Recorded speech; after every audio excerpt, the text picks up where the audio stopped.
रविवारचा नाश्ता कुरकुरीत असा रवा डोसा बिड्यावरती खूप सोपा आहे, झटपट होणारा आहे.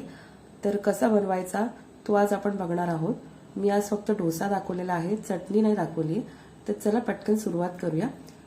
मापासाठी कोणतीही वाटी किंवा पेला तुम्ही ठरवू शकतात. इथे मी एका वाडग्यामध्ये अर्धा पेला तांदळाचं पीठ घेतलेलं आहे.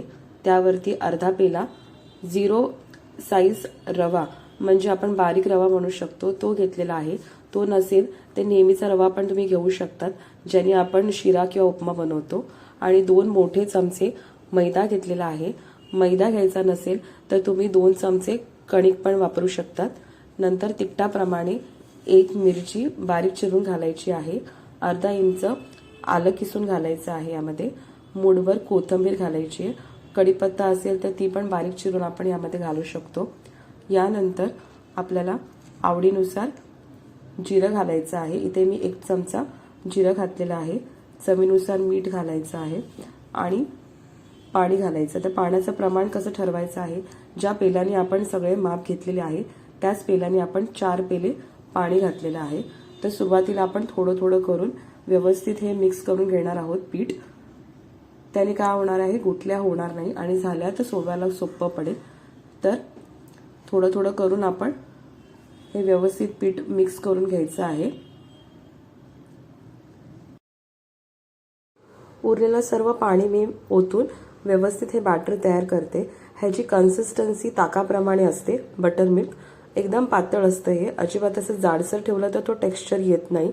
तर छान मिक्स करून आपण किमान 15 मिनिटं आणि जास्त वेळ असेल तर अर्धा तास आपल्याला बाजूला ठेवून द्यायचं आहे, जेणेकरून रवा छान असा पाण्यामध्ये फुगेल आणि त्याचं छान असं टेक्स्चर येईल. तर आपण झाकण बंद करून ठेवून घेऊया. आता जेवढा वेळ आपण इथे फुगत ठेवलेलं आहे हे बॅटर, तोपर्यंत तुम्ही चटणी बनवून घेऊ शकतात. मी आता डायरेक्ट बनवलं आहे, त्यामुळे थेट आपण रेसिपीला सुरुवात करूया. तर इथे छान असं आपण बघू शकतात एक लेअर तयार झालेली आहे. पाणी वरती आणि रवा खाली बसलेला आहे. तर व्यवस्थित हे बॅटर मिक्स करून घेऊया. दुसऱ्या बाजूला भिडं छान गरम करून घेतलेलं आहे. तुम्ही नेहमी वापरत असाल भिडं तर जास्त त्रास होणार नाही डोसा बनवायला.